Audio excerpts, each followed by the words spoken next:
Bien, bonjour tout le monde et bienvenue sur la chaîne d'Alcine French Plamo pour notre prochaine réalisation. Alors comme vous pouvez le voir, on sort un peu du monde du Gundam, mais on reste dans celui des mechas, puisque là, il s'agit en fait de la version A-Grade du Bracer Phoenix. Donc c'est un mecha que l'on aperçoit dans le film Pacific Rim Uprising, donc la suite de Pacific Rim. C'est un gros gaillard, pas très grand mais assez costaud, un peu style Docker.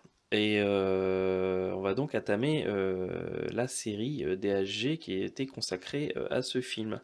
Sachant que j'en ai, je crois qu'il y en a... Alors, il y a trois premières versions avec l'Obsidian Fury et Gypsy Avenger.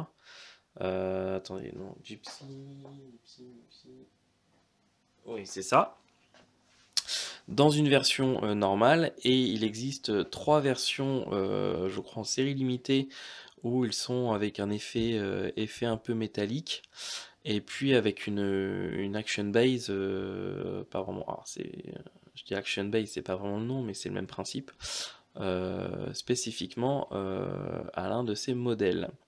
Et puis dernièrement, je crois, doit sortir, je ne sais plus si c'est au mois d'avril ou au mois de mai, une seconde version de Gypsy Avenger en mode combat final, je crois, qui est du coup un peu plus cher que les autres, mais qui reste assez abordable, en tout cas dans les prix d'un high grade.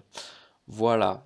Moi, en ce qui me concerne, je possède les trois de base, hein, donc celui-là, l'Obsidian Fury et Gypsy Avenger. Et puis on va donc commencer avec ce modèle-là. Voilà. Au niveau de la boîte, eh ben, on est très proche de ce qui se fait de toute façon pour le Gunpla, hein, puisque de toute façon c'est du high grade, c'est du 144, et puis donc c'est distribué par Bandai. C'est une maquette qui est sortie en 2018 au Japon, donc c'est tout récent, hein, ça date vraiment de la sortie du film. Donc en tout cas, l'image, eh ben, elle fait bien envie comme d'habitude, hein, avec un mecha en pleine action, et puis là on le voit avec vraiment une patine, une superbe patine sur l'armure. Ici, on va voir quelques images du modèle monté. Je ne pense pas qu'il soit pas. Oui, si, je pense qu'il est peint. Et puis fourni avec Scrapper. C'est le petit mecha de l'héroïne qu'on voit dans le film et qui à la fin se retrouve quelque part à l'intérieur de celui-ci. Voilà. Ici, rien de particulier. Ici, on retrouve également une vue du mecha de face et de dos. Quelques petits conseils de découpage.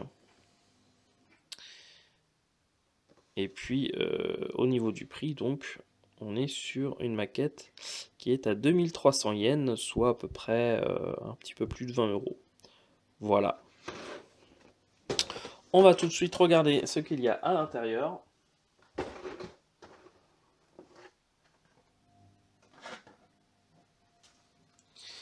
Alors, on commence avec une première grappe qui ressemble un petit peu à des polycaps, mais qui n'en sont pas, puisque là, c'est vraiment du plastique dur, hein.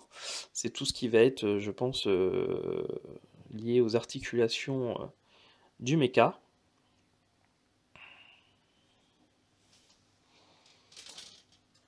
Ensuite, nous avons une première grappe avec les pièces d'armure. On voit que le dessous des semelles est quand même assez détaillé. Les mains aussi ont l'air assez sympa. De toute façon, dans l'ensemble, il y a du détail, hein. Donc c'est normalement du bon HG. Une seconde grappe concernant les pièces d'armure, donc avec les parties un petit peu plus grosses. En pensant, je ne saurais pas encore vous dire à quoi correspond quoi. Enfin, on devine que ça c'est au niveau des épaules, ça c'est au niveau du torse, je crois.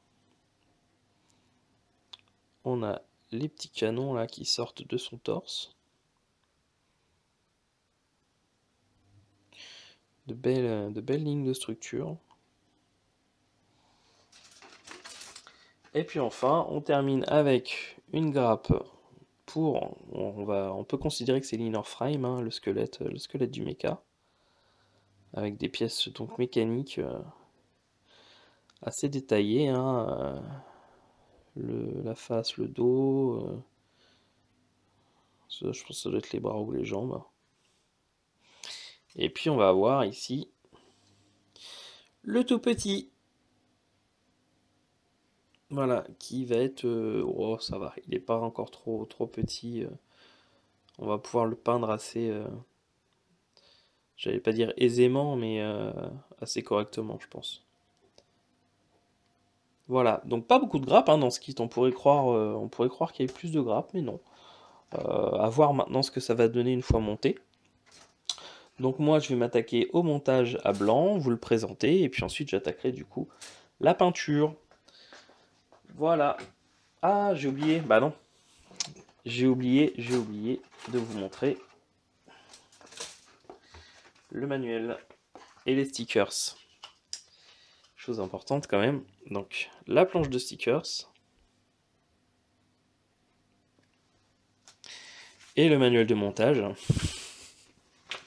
Là quand même, j'avoue j'ai fait fort. C'est parce qu'en fait je suis impatient de le monter. J'ai très envie de le faire.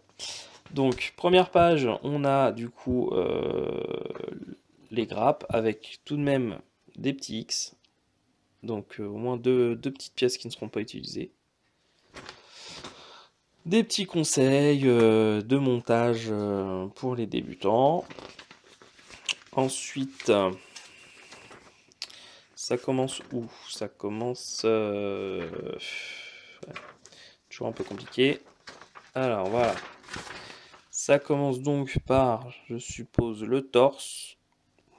Oui, c'est ça, c'est le torse. Ensuite, les épaules, je crois. Les bras.